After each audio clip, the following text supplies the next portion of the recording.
Hello, in this video I'm gonna show you how we can hard reset your Huawei FreeLace Pro.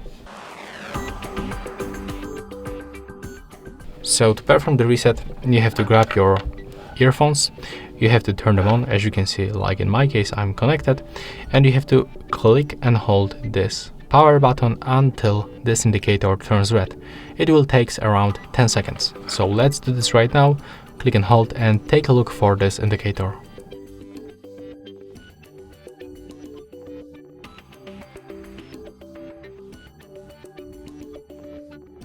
As you can see right now, it's blinking red, and it blinks actually 3 times. So it was less than the 10 seconds. Right now, I'm gonna show you that in the standard Bluetooth settings on our phone, when we try to select the FreeLace Pro, we will get the new pairing request. So it means that we successfully performed the reset. And that's all for this video. Hope you like it.